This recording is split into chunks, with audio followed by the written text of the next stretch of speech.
Good afternoon and welcome to the fourth episode of Across the Pond.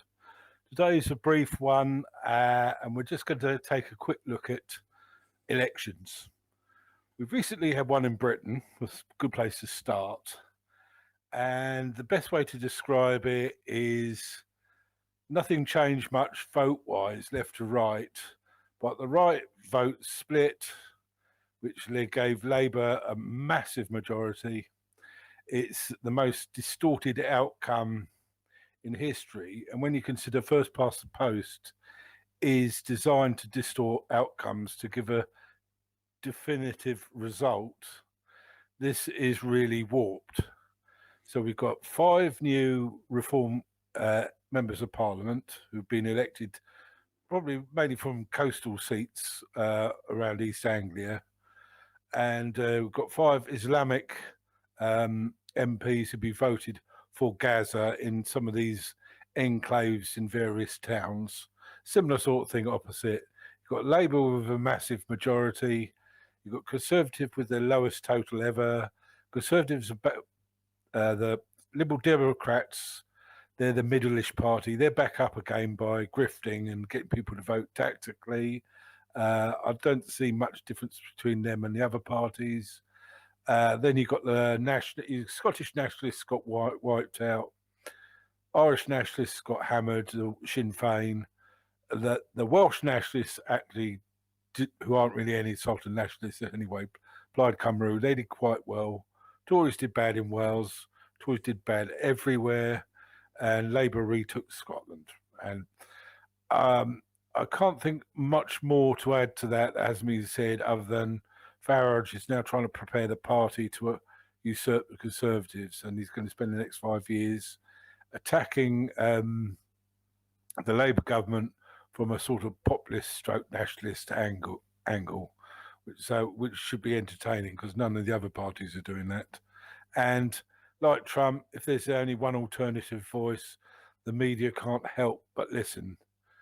They've done their stitch-up jobs on Farage. They got some actor down pretending to be some Alf Garnett type of blowhard, bloody immigrants, where you should shoot them in the sea, thing like that. It turned out to be an actor from central London with a posh accent who does rough accents. So they tried to stitch him up then. They've then been making accusations the other day that some of the reform candidates didn't actually exist, which is balmy because they need to be countersigned by about 8 people. So, we've had, it's a playbook of the mainstream media. Farage said something about Russia. He didn't phrase it very well. So, he's in Putin's pocket. So it all looks familiar from the US election. Sounds familiar. Yeah, they're going at him at the racist angle, even though it isn't, and but they haven't got to the sexist angle yet, because there's nobody like Rosie O'Donnell to call a pig or something like that. So so that's the state of affairs in the UK. So. Yeah, that was the first thing that I heard about that, or the first bit of analysis of the UK elections. It goes back to it being a bit lopsided. The ratio of votes gotten to seats held is so off that it doesn't look like any kind of a free and fair election. You get like 13% of the vote, but you've got 35% of the seats or something like that. I mean, it looked crazy. It's like I guess that goes back to the first past the post, I guess, is how that ended up being that way. I'm not sure exactly how they do precincts and things in UK, but it seemed like really disproportionate seat allotment for the amount of votes gotten. I would say it's more of a reflection of the political system is extremely unstable at the moment. It's not the voting system, it's the parties, what they're doing or not doing behind it that are reflecting this. As I said, the Conservatives got their lowest votes forever or 200 years. in the last election 5 years ago, Labour got their lowest vote since 1920 or something. So it's massive oscillations, and they talk about that there's people who just vote for the colour of the rosette, but there must be a really volatile and mobile floating vote in the centre. I think that's the working class, and to the extent the middle class. It's probably 10 years, 5 or 10 years behind the way America is, but because they've got the dirty media in now, all of that, it's gonna poison the culture more. So we're going to be more like America, you know. That Sorry to hear that. Yeah, I know. I see it just logging on. I think it's inevitable. It's the way the system's geared. I mean, the left have this whole lexicon of insult words for people, backed up with identity politics, and whatever you say, they're just going to look at the person you're talking about. They're going to color code them, sex them, and that, and then insult you for it. Now, sooner or later, that sort of tactics is going to start being counterproductive. People are bored of it, or people start punching back, as in America. So that's the only way I can see it going now. But yeah, the Reform Party, which was effectively a skeleton organisation, because they called an election early to try and wrong-foot them. They got 5 years to put down about 400 local election offices, etc., and get properly organised. So if Labour fail, and if the Tories still stay out near Labour on the political spectrum, you can see a massive swing, possible power to reform next time. But I really don't have much else to add. I've heard a lot about potential Labour policies, not much good, but I think it's a case of just wait and see. I mean, yeah, they haven't really delved, or at least not that I've seen. The media in the States haven't really delved into the particulars of the UK election, other than the allotment of seats per votes. And they did touch a little bit on Starmer himself. Apparently, he used to be like Corbyn was his mentor or a close friend or something, and he ended up basically throwing him under the bus for political expediency in his own career. And now he's just what I guess what the American version would be is a shit lib, somebody who says, you know, we're for good things and we're against bad things, but then they govern exactly the same as all the other twats. It's something like that. Corbyn had a reputation of hanging out with extremists and being, if not being anti-Semitic, letting it flourish because his support for Hamas and Hezbollah. There's a lot of truth in that, because anti-Semitism went rife in the Labour Party. That's one of the reasons that. Well, was it really anti-Semitism, or was it just not letting Israel get away with whatever it wanted to? Because in America, if you're just not sufficiently sycophantic to Israel, you get labeled anti-Semitic. They call Jewish people anti-Semitic here if they're not, sufficiently supportive of Netanyahu and the apartheid and all that shit.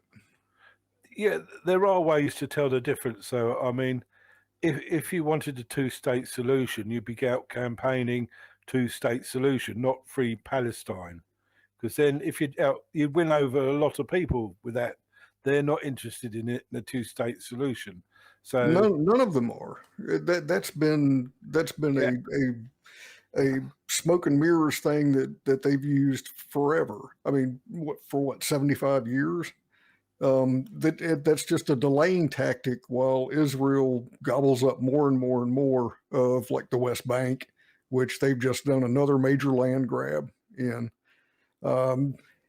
There's only one solution, and that's one state where everybody has the same rights and privileges and responsibilities as everybody else. And I don't care what it's called, whether it's called Israel or Palestine or whatever. But the two-state solution it never has been serious.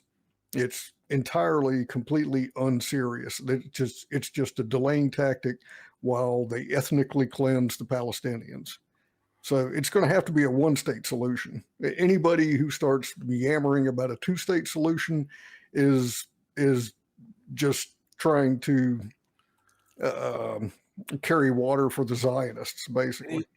The two-state solution was in the Balfour Declaration and has been a part of every treaty between the PLO, Palestinians, and Israel over the years. Even Yasser Arafat, who then went and reneged on it. So, yeah, I mean, Palestine was the only area in the British Empire that didn't have it localized police force because they didn't trust them to police each other. And I get what you're saying, Israel just as bad because they're the only state like Islamic State with no clearly defined borders. And you're right, there's a land grab, but it's a bit of an impossible situation, I think. They're both playing to win, but I don't see Hamas can win without destroying Israel. And that isn't going to happen. Well, when you say destroy Israel, no matter which side, quote unquote, wins, both of them are not going to look the same as they do today. If that's what you mean by destroy, it's no longer going to be an apartheid state. It's not going to be the Israeli or Jewish, whatever you want to call it, people subjugating the Palestinians. They're going to be equal partners in their own country. There are Muslims in Israel who have voting rights. There are Arab MPs in the Knesset. So the idea of apartheid state only operates sort of like in Gaza and the West Bank, where they've got political. So they've only got a little bit of apartheid. Yeah, that's like being pregnant. You either are or you're not. They've either got apartheid or they don't, and they absolutely do. Yeah. They're apart from the genocidal people who want to genocide them. So I don't know how you describe that as apartheid. I would say it's self-preservation, but and we're wandering off the British election. But yeah, that could be a serious wedge issue for Keir Starmer anyway, because he's always been trying to play both sides on that issue. French election. That's interesting because I think it's now what happened was a lot of candidates in the second round stood down, so it's a choice of National Rally or the alternative. So it was a sort of a gang up against National Rally. But I think the problem there, you have both sides, National Rally side and the far left, right, who won't make a government with each other, and they'll never get a majority unless the centre shrinks. And if the centre shrinks for one of them to get a majority, the other one won't accept all of them. So I think France is in a democratic death spiral, I think, with chaos now because they can't form a government.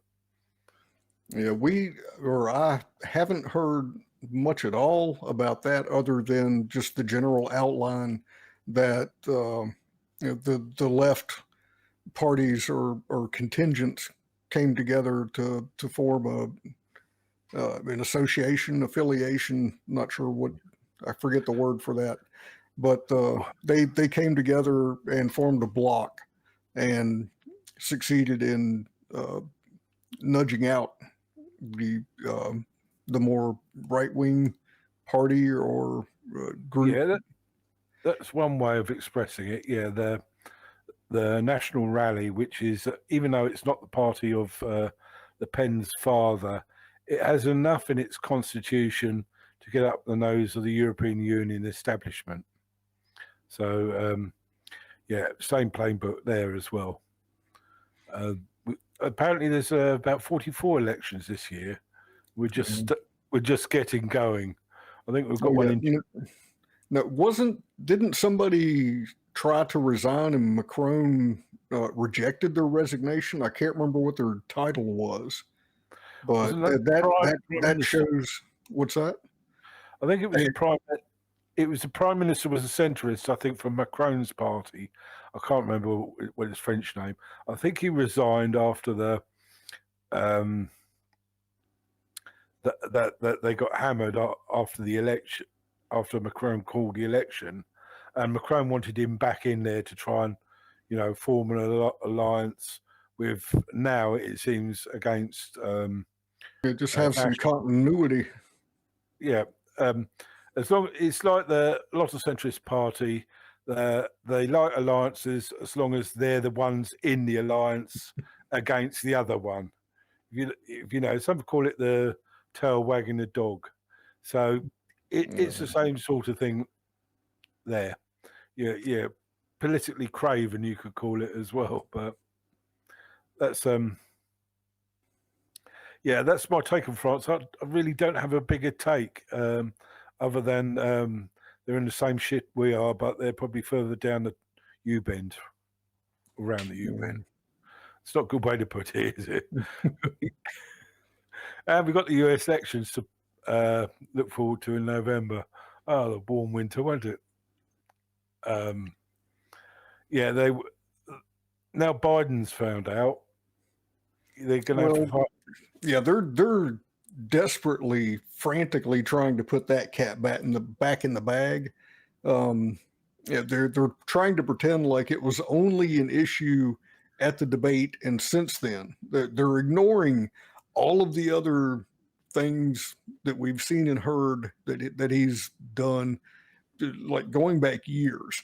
And they're just that is memory hold, and they're pretending like, oh well, he had this bad night and whatever happens after that, and that's the only thing that counts.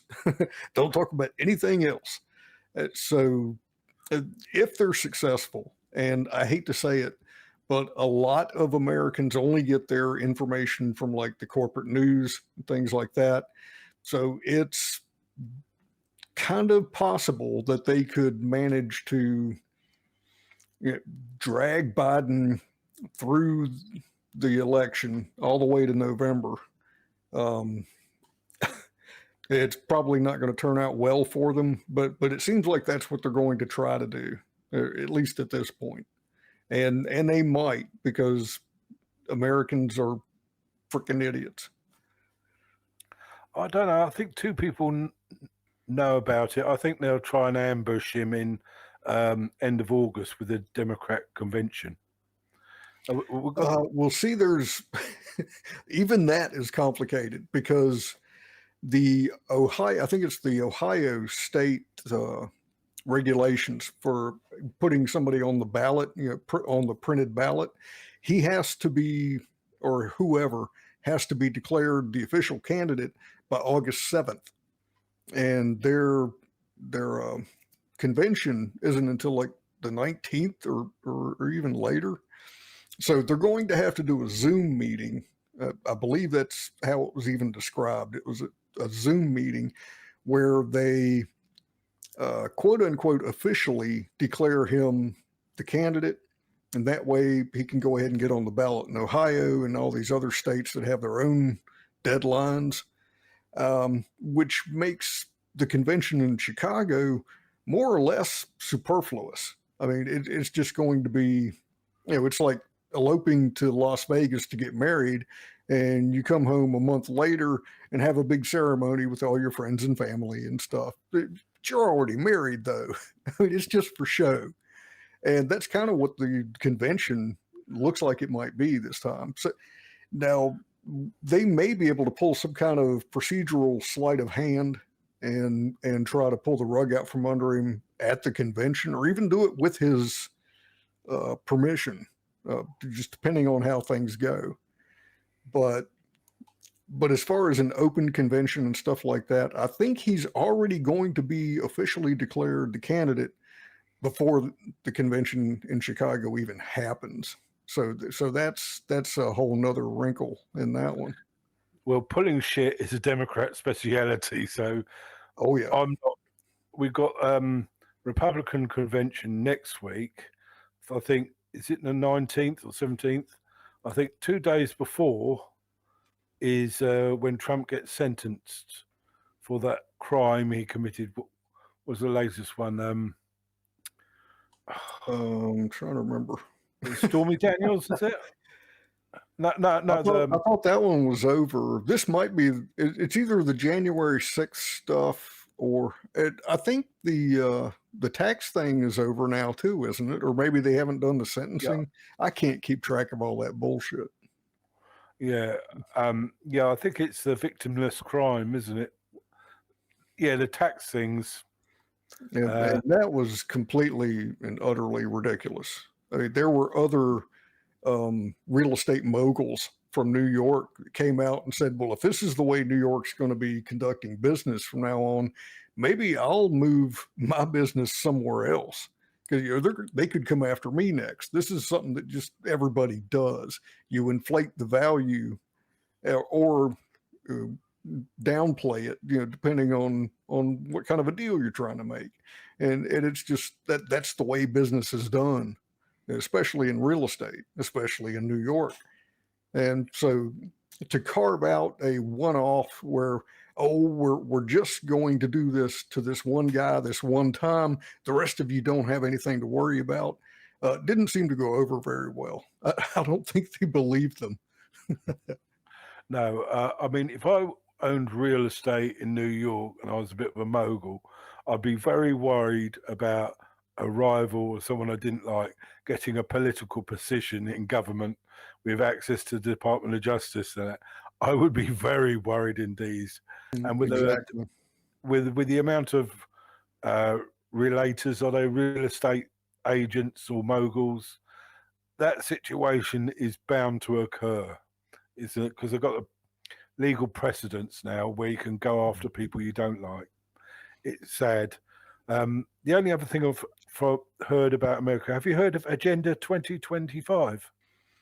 I've heard it mentioned, but just real briefly before we leave the convention and stuff, as far as I know, Trump still hasn't announced a VP. I don't know if he's waiting until the convention to do that or what, but that's still up in the air.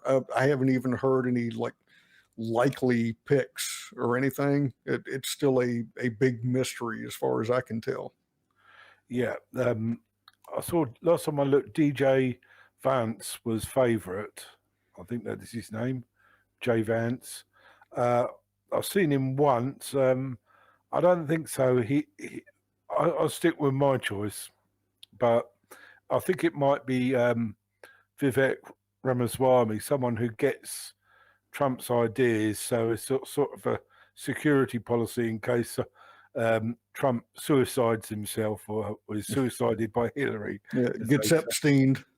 He gets Epstein, yeah. So yeah, Vivek Ramaswamy would be the insurance policy, but I think the big move would be for someone like Tulsi Gabbard, or big and crazy move would be for Robert Kennedy Jr. Yeah, that I can't roll any of them out because they will really turn the system on the head, which it's probably going to happen anyway. Yeah, I think my 1 and 2 as far as who would probably be best for him would probably be Tulsi and then Vivek in that order. I think either one of those would be a pretty good fit, but I think Tulsi, just from broadening the base perspective, would probably be the most beneficial to him.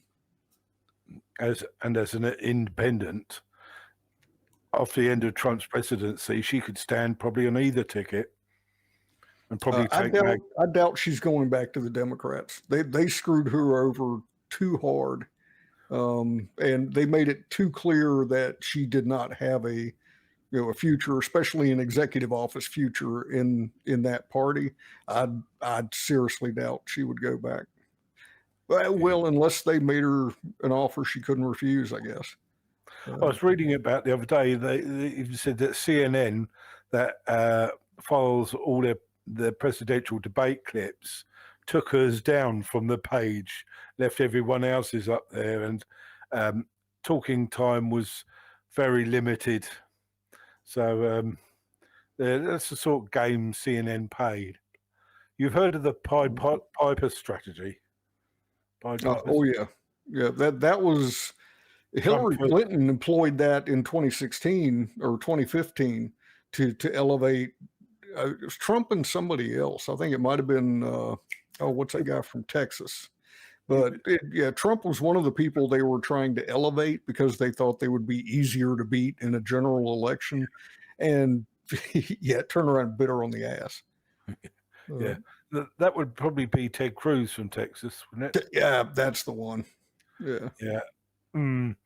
Yeah, I think it was definitely getting the cameras to follow Trump around, but they haven't stopped since, have they? Not really. And you look at Trump, you look at Nigel Farage in the UK, you look at Xavier Milei in Argentina. They're all highly performative, aren't they? You had Farage singing Slim Shady's song on TikToks. He's now got a large percentage of the youth voting for him, and over the largest group of 16-year-olds now support Nigel Farage. You've got Trump's performative behaviour is sort of non-stop. I don't have to point that out.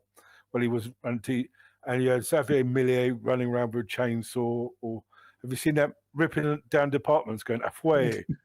I haven't. There's plenty of performative stuff from Xavier Millet as well. I think one of the reasons is they're saying, I'm not a two-dimensional grey technocrat, which Biden is, Starmer is, Rishi Sunak is, Macron is. They're all they're all boring accountants, aren't they? Yeah. What you once upon a time call them or variants of. Okay, Macron was working in finance, but so was Rishi Sunak. Yeah, boring technocrats like Klaus Schwab, etc. Yeah, stuffed shirts or empty suits or that kind of thing. Yeah. So have we covered all elections now? Yeah, we got sidetracked from Project 2025. I didn't know if you wanted to go back to that. Yeah, this has got some of the left spazzing out because this is Trump's plan to jail everyone on the January 6th committee and that. Well, firstly, it's not Trump's plan. This is from the Heritage Foundation, which is the think tank. So this isn't pickup truck MAGA that's thinking this up. But one of the things I was reading interesting about it is in American law, well, where it's the same as Britain, you can get arrested for obstructing the police or perjury. But in America, you've got civil rights laws that if you withhold evidence that can clear an innocent man, that's a civil rights violation. That comes from the South, where when a black man committed a crime, the police would arrest any black man because they could withhold some of the evidence, get a conviction, make themselves look good, not caring, justice or anything like that. So that's why that law exists, but obviously doesn't just apply to blacks. And with January 6th committee withholding information, obviously these judges withholding information and the media withholding information about the Trump trials, about January the 6th, and that, yeah, you could see quite a lot of them going to prison. But the thing is, unlike the Democrat trials of Trump, which were in camera, I mean, no cameras allowed in to watch the trial, so you could see what's going on. If Trump's team decide to follow through with this from the Heritage Foundation, they will want the cameras in there because they want to see what all these people have been charged with and what information they've selectively been leaving out. That's my interpretation. Well, most of that's what I've heard or read, as well as giving my interpretation of the way it will likely go. So you could do a long list of people that could go to jail. Mark Zucker from formerly CNN, what's her name? Liz Cheney on the January 6th committee, Tom Cotton, I forget who is it Schiff, who was one of the Democrats on there? Bull Schiffer. Oh, Adam Schiff, Yeah, maybe. I think, was he on the January 6th? I'm not sure. It wouldn't surprise me. He seems like the type. Yeah. Apparently, a lot of evidence has been destroyed already or gone missing, but they've still got the evidence where Trump, wasn't widely published, that Trump said, "Go home in peace," which rather, and it's got that what the buffalo-headed chap, QAnon, got the guy. No, the QAnon shaman. Yeah, I can't remember his real name. But No, he neither. did an interview with I think it might have been Jimmy Dore that was really informative. Yeah, if you get a chance to check that out, he interviewed him personally after he got out. Yeah, I think I'm not sure. Did Tucker Carlson interview him as well? I don't know, but yeah, I'm going to look that up for Jimmy Dore. That will be worth watching. But he was on the steps with loudspeaker saying, "President Trump says, go home in peace, don't go into the Capitol, blah, blah, blah." None of this was shown by the January 6th Commission or the mainstream media. Yeah, he was also one of the people that was basically escorted through the building. They showed him walking with security, passing other security, and it was obvious that he wasn't a problem. It's not like he was in cuffs and they were perp walking him through the hall or something. It was like they were giving him a tour. Another thing I've heard, there was about 30 or 40 undercover FBI agents. Oh, I'm sure there were more than that. Yeah. We will never know the number or which agencies were involved, but yeah, the place was lousy with feds. I'm sure of it. Starting with Ray Epps, he's either a Fed or Fed adjacent, but that boy was shady as fuck. Sorry, shady as hell. Yeah, we can't use too many F words on YouTube. Yeah, I try not to. Yeah, we should do a show looking at glowies, FBI.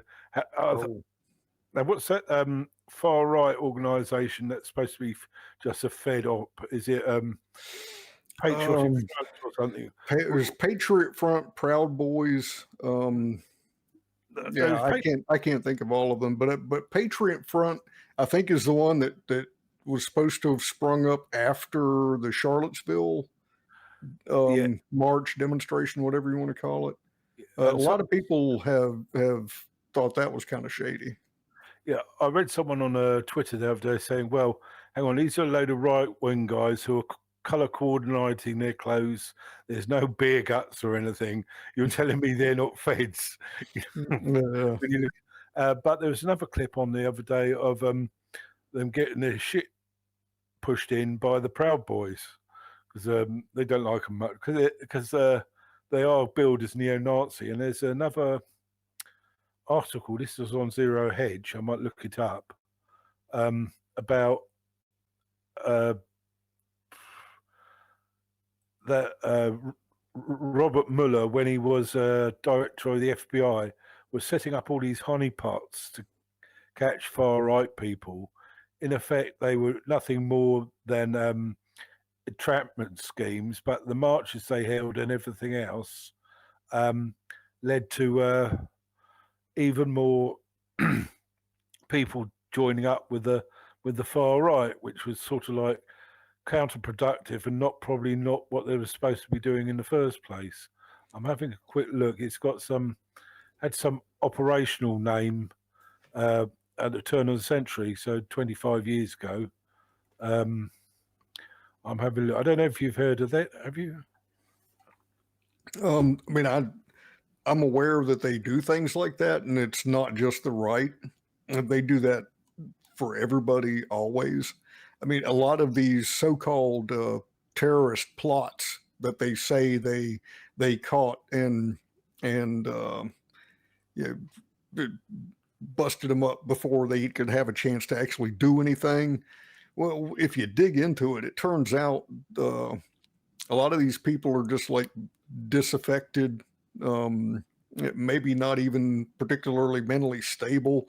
And then a Fed gets, joins the chat or whatever and nudges and provokes and suggests. And then they basically entrap them. The whole scheme is the FBI's idea. The FBI provides the fake bomb materials and the instructions on how to put it together, and then at the last minute they step in and say, "Freeze! Caught you, you terrorist!" But they set the whole thing up, and it's just it's a way for them to improve their public image, I guess you could say, and justify the ridiculous amounts of money that get thrown at them. Yeah, I can't find it, but there was an article on Zero Hedge about it. It had some specific name, Operation Primitive or something like that. Primitive or something. By yeah, I don't remember the names of the specific things they've done. There have been so many. Yeah. There was one was a march organised in 2008 that was set up by an FBI asset and a load of other FBI assets, where eventually they went after the wrong people or something or other. There's a scandal about that. Then there was the one to kidnap the governor of Michigan. Whitmer. Yeah. That was an FBI set up, said to some rednecks down the bar, "Do you want to get Whitmer?" And they're like, yeah, let's get the old cow. And suddenly they're up on terrorist charges, claiming that they were one of these right-wing, far-right organisations. Mm-hmm. That was, there's been quite a few of those. I'm surprised there hasn't been a documentary on it in the UK, at least. There's enough. Yeah, I think there may have been a couple here. I would be surprised if the Gray Zone or somebody like that hasn't covered some of this stuff. It may have been a while back because, like I said, they've been doing this stuff like forever. So you could probably easily find some historical documentaries about their previous excursions into setting people up. But I don't know about the recent ones. Yeah, Grey Zone is the sort of left-wing version of Zero Hedge, isn't it? Well, I don't think they consider themselves any wing. They just they report the truth, and whether it ends up being favorable for this side or that side, they don't really care. It's the facts, just the facts. At least that's the impression that I've gotten. They do a lot of their own investigative reporting. It's not like somebody said and then somebody else heard them and then somebody else brought it to them and said, well, allegedly this person said something.